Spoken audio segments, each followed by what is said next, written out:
जय गुरुदेव, जय महाकाल। आज कुछ लड्डू गोपाल के विषय पर जानकारी डालते हैं और उसके विषय में कुछ चर्चा करते हैं कि हमारे यहाँ वृंदावन में बहुत लोग टूरिस्ट आते हैं, परदेसी लोग आते हैं और घूमने फिरने आते हैं और ठाकुर जी का दर्शन करने आते हैं, मंदिरों को देखने आते हैं। तो वो अपने साथ में बहुत लोग ऐसा लड्डू गोपाल को साथ में लाते हैं, बहुत लोग लाते हैं क्योंकि बहुत लोगों के हाथ में देखते हैं। और कल परसों तो मैंने एक परिवार के एक साइज के 3 लड्डू गोपाल 3 व्यक्तियों के हाथ में थे, एक साइज के लड्डू गोपाल थे और वो लोग लाए थे। व्यक्ति लड्डू गोपाल को एक मजाक बना दिया है लोगों ने और उसको मतलब एक भगवान ना समझ के उसको एक खिलौना बना दिया है।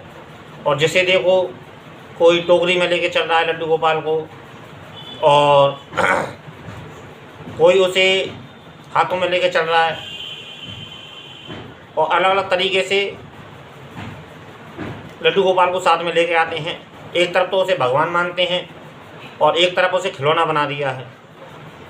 जो ठाकुर जी मंदिर की शोभा होता है और मंदिर की शोभा ही नहीं होता, जो हमारे परिवार का घर परिवार का रक्षक होता है, हम उसे इस तरीके से खिलौना बनाते हैं। बहुत लोग देखते हैं और बहुत लोगों से जब कहा जाता है कि ऐसा अच्छा नहीं लगता है कि नहीं साहब कि ये क्या है, तुम इस तरह से लेते हो और आप बाज़ार में खाओगे तो आपके हाथ झूठे हो जाएंगे। एक तरफ तो आप उसे भगवान मानते हैं और जब आप खाएंगे पिएंगे तो आपके हाथ झूठे होंगे, हर जगह तो आप हाथ धोएंगे नहीं। और इसी तरीके से बहुत से लोग लाते हैं, जबकि मेरा स्वयं का ऐसा भाव है कि ऐसा नहीं करना चाहिए क्योंकि भगवान जो होता है वो मंदिर में अच्छा लगता है और हमारे घर परिवार का रक्षक होता है, हमारे जीवन का रक्षक होता है। अब ये बात भी सही है कि घर परिवार पूरा कहीं घूमने जा रहा है तो इस तरीके से अकेला छोड़ भी नहीं सकते। चलो ये भी बात मान ली जाए, ऐसा मन में भाव आता है, ये भी ठीक है। तो इसके लिए या तो 2 उपाय होते हैं। देखो कि एक तो हम किसी और को दे के आ सकते हैं सेवा के लिए, और दूसरी बात यह होती है कि या तो हम किसी और को दे आएँ या फिर अगर हम किसी कारण से यदि कोई व्यक्ति उसको ग्रहण नहीं करता है या फिर स्वीकार नहीं करता उस सेवा को, तो उसको मंदिर में ही छोड़ के हम जहाँ पे भी घूमने जाते हैं और तो हम जो भी सुबह शाम दोपहर भोजन और जल ग्रहण करते हैं तो उसके लिए हम मन से प्रार्थना कर सकते हैं और मन से उस चीज़ को हम दे सकते हैं ठाकुर को, क्योंकि ठाकुर सर्वत्र व्याप्त है। इस चीज़ को भली भांति जान लो और इस चीज़ को अच्छे तरीके से मान लो। ठाकुर जी जो है वो हर जगह व्याप्त है और हर जगह आ जा सकता है, इतनी उसकी क्षमता है, इसलिए वो ठाकुर है। और यदि आप जब भी मन से पूजा करोगे तो मन की पूजा भी ग्रहण होती है। यदि आप उपलब्ध नहीं करा पाते हो किसी तरीके से कोई वस्तु, तो हमारे मन के भावों को भी स्वीकार करता है और मन से भी हमारी पूजा लागू होती है। ये बात मान्यता है, ये महापुरुषों के द्वारा कही गई है ये बात। लेकिन बहुत से लोग ऐसा बोलते हैं कि अरे नहीं साहब, ये तो हमारा मन का भाव है, जाने कहाँ पे उसको लेके घूम रहे हैं, जगह जगह उसको धूप में डुला रहे हैं। अब धूप में डोलता है आजकल तो धूप पड़ने लगी, गर्मी का समय सीजन आ चुका है, अब इस समय भी लेके घूमते हैं उसको। तो इस समय तो गर्मी का सीज़न भी चालू हो गया, गर्मी भी पड़ने लगी है थोड़ी थोड़ी, तो धूप में लेके घूम रहे हैं ठाकुर को। तो क्या उसको गर्मी लगती होगी, तब तुम्हारा भाव कहाँ चला जाता है। तो यही एक छोटी सी जानकारी है कहने के लिए कि देखिए ठाकुर है, आपका भाव है, अच्छी बात है, भाव होना भी चाहिए ठाकुर के प्रति। लेकिन मन भाव जो होता है, भाव को सही करो और शुद्ध करो। मेरा दिल तो इस बात को स्वीकार नहीं करता। और हम जब चर्चा करते हैं, जब हम बैठते हैं एक दूसरे से चर्चा करते हैं, बहुत से लोग हम जब एक संगी साथी बैठते हैं तो ऐसा अच्छा नहीं लगता है। ऐसा हम विचार करते हैं कि ऐसा जब चर्चा चलती है तो ऐसे घूम के लेके डोलते हैं लड्डू गोपाल को, मजाक बना दिया है, खिलौना बना दिया है, तो ये चीज़ शोभा नहीं देती है। मन का भाव है आपकी, अच्छी बात है, मन का भाव होना भी चाहिए ठाकुर के प्रति, क्योंकि ठाकुर के अलावा हमारा इस दुनिया में कोई है भी नहीं है। क्योंकि सबसे ज़्यादा सगा यदि है कोई हमारा और 24 घंटे काम में आने वाला कोई यदि संसार में है तो वो हमारा भगवान ही है। हर चीज़ साथ छोड़ सकती है, लेकिन भगवान हमारा कभी साथ नहीं छोड़ सकता है, ये बात सही है।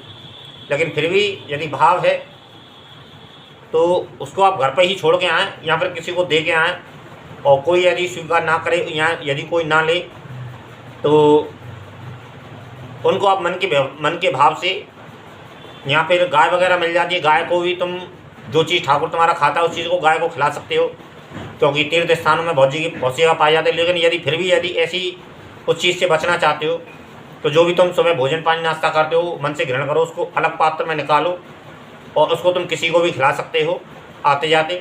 पहले उसमें भाव ठाकुर का पैदा करो, और ठाकुर का भाव पैदा करके उस चीज़ को निकाल लो और किसी को भी तुम दे सकते हो। गाय वगैरह आसपास में मिल जाती है, ऐसी बात नहीं है। यहाँ पर पशु पक्षियों को भी खिला सकते हो, वरना बंदर वगैरह भी खा जाते हैं उस चीज़ को। पहले उसमें ठाकुर जी का नाम का अलग चीज़ निकाल दीजिए, जल वगैरह भी निकाल दीजिए इसी तरीके से। और यदि ये भी नहीं करना चाहते हैं तो अपने ठाकुर जी को मन से अर्पण कीजिए। मन की पूजा भी जो होती है वो सबसे बड़ी पूजा होती है, क्योंकि मन का ही तो भाव है जो हम उसको लेके घूमते हैं। तो मन का भाव चलता है, मन के भाव से हम कुछ भी ठाकुर को अर्पित कर सकते हैं और ग्रहण करा सकते हैं। मन का भाव सांसारिक उससे ऊंचा है, और जो संसार में हमें उपलब्ध वस्तु हमारे सामर्थ्य में नहीं आती है, हम उस चीज़ को भी ठाकुर को मन से अर्पण कर सकते हैं। मन से कल्पना करके किसी भी चीज़ को उसको अर्पित कर सकते हैं, उसको पहना सकते हैं, कोई भी वस्त्र हो, कोई भी आभूषण हो। तो ऐसा ज्ञानी लोग जो संत जो ब्रह्मऋषि हैं वो ऐसा हमें बताते हैं, हमने उन लोगों का सत्संग किया है तो वो हमें ऐसा शिक्षा देते हैं और ऐसे सत्संग कराते हैं, और ऐसा हम स्वयं भी मानते हैं, क्योंकि मन का भाव ही सबसे ऊंचा है। सो आज के लिए मैं यही छोटी सी जानकारी देना चाहता हूँ कि वृंदावन में आएँ तो बहुत से लोग लड्डू गोपाल को लाते हैं तो ये अच्छा नहीं लगता है। आप उसको हर तरीके से लेके घूमते हैं, और ठाकुर जी होता है वो मंदिर की एक मंदिर में अच्छा लगता है, और यदि वो अपनी स्वेच्छा से कहीं भी आना जाना चाहे तो वो बात एक अलग है। लेकिन उसको इस तरीके से खिलौना ना बनाएं, क्योंकि ठाकुर ठाकुर होता है। और हो सके तो सही बात को और सही ज्ञान को प्राप्त करने की कोशिश कीजिए। संत महात्माओं का सत्संग कीजिए और उनसे कोई शिक्षा लीजिए और उनसे कोई चर्चा कीजिए। यदि आपके कोई अच्छे गुरु हैं तो उनसे विचार विमर्श कीजिए, क्या ये शोभा देता है या फिर ऐसा अच्छा लगता है। केवल हम अपनी खुशी के लिए ही ऐसा ना करें, ठाकुर की भी खुशी हमें देखनी चाहिए, और हमें कायदा कानून को भी समझना चाहिए। और इसी के साथ में मैं कहना चाहूँगा कि ठाकुर को ठाकुर रहने दें, उन्हें खिलौना ना बनाएं, और लड्डू गोपाल को घुमाने से बचें। यही मेरा आज का विनती है, प्रार्थना है। और जो आपकी मर्ज़ी है वो आप कर सकते हैं, आपको कोई रोक नहीं सकता है, क्योंकि आपका ठाकुर है और आपका ठाकुर है, आप उसके साथ में कुछ भी सुलूक कर सकते हैं। जय गुरुदेव, जय महाकाल।